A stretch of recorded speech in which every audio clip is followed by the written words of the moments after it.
नमस्कार, आप देख रहे हैं इंडिया झारखंड 24 कि जो काम अब तक पूरे नहीं हो पाए उन्हें प्राथमिकता के साथ पूरा किया। नाली, बिजली, पानी, सफाई और अन्य मूलभूत सुविधाओं को बेहतर बनाना उनकी पहली प्राथमिकता होगी। 20 की जनता किसे अपना प्रतिनिधि चुनती है। अगर आप ऐसे ही चुनावी अपडेट चाहते हैं तो हमारे चैनल को जरूर सब्सक्राइब करें। सबसे पहले तो मैं ये बोलना चाहूंगी कि 3 वर्षों के बाद चुनाव हो रहा है। शहर 3 वर्षों में बहुत अस्त व्यस्त हो गया, खासकर वार्डों की स्थिति बहुत बदतर हुई है। और चूंकि शहर को एक राजधानी है तो इसको बेहतर और सुंदर बनाने के लिए मुझे लगता है बहुत चीजें करने की आवश्यकता है। फिलहाल तो चुनाव का समय है तो सारे चुनाव में लगे हैं। आने के बाद जो भी जीत कर आए या मैं ही जीत कर आऊंगी तो मैं कुछ योजनाएं बना रखी हूँ, उस पर कार्य करूंगी। कुछ योजनाओं पे यदि आप चर्चा करें तो क्या है प्राथमिकता है? प्राथमिकता मेरी ये है कि जैसे वेंडिंग जोन वाले जो हैं बेचारे आए दिन इधर से भगा रहे हैं तो उधर से भगा रहे हैं, किसी का गुमटी उठा के ले जा रहा है, किसी का ठेला उठा के ले जा रहा है, तो मुझे ये देख के बहुत पीड़ा होती है। किसी के मन में ये विचार क्यों नहीं आता कि इन गरीबों को भी बसने का, रोजी रोटी कमाने का हक है।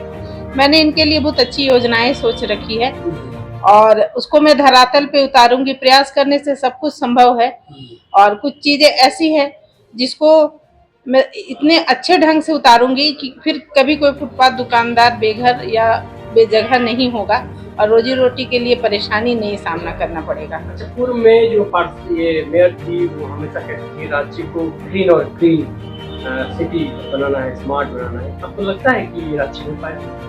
जी नहीं, राजधानी के हिसाब से रांची का शक्ल राजधानी जैसा है ही नहीं। चौक चौराहे पर अतिक्रमण है और कूड़े का अंबार लग जाता है। जो कंपनियां काम करती है वो सिस्टमेटिक और सही ढंग से काम नहीं करती हैं। साफ सफाई की बहुत कमी है। जहां तहां वायर बिजली का हो या केबल का हो झूलता नजर आता है। ये सब बहुत खराब दिखता है और बिल्कुल भी इससे दृश्य सुंदर नहीं है। मुझे लगता है इन सब चीजों में काम करने की आवश्यकता है और सुंदर चीजों को करने के लिए उससे संबंधित जितने भी विंग्स होते हैं, जितने भी विभाग होते हैं, उनसे तालमेल बनाना बहुत जरूरी है। ये मैंने महसूस किया है, तो ये भी एक प्राथमिकता होगी मेरी। अच्छा, महिलाओं की सुरक्षा के प्रति क्या आपका सोच? ये सबसे बड़ा और अहम मुद्दा है आज के दिन में। महिलाओं की सुरक्षा के लिए मुझे लगता है कि सीसीटीवी वाला तो हमें लगाना ही चाहिए शहर के चौक चौराहे में, जिससे कि ये पता चले कि कहाँ से क्राइम हुआ, कैसे हुआ। उसके अलावा महिला को भी हम लोग को सशक्त बनाना होगा, जैसे कि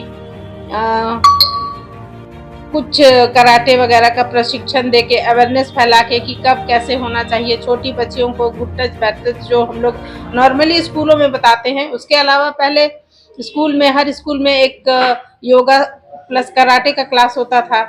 उसी तरह सामाजिक स्तर पर भी महिलाओं बहनों के लिए इस तरह के क्लासेस होने चाहिए ताकि जो थोड़ी बहुत परेशानी होती है उससे वो आत्मरक्षा कर सके। और पुलिस विभाग के साथ में तालमेल बैठा के बच्चों के लिए, महिलाओं के लिए सुरक्षा व्यवस्था बनानी होगी। आजकल के जो युवा हैं, ज्यादातर युवा मोबाइल में ही ज्यादा लगे रहते हैं, तो उनके जो मानसिक संतुलन है उसका विकास हो नहीं पा रहा है।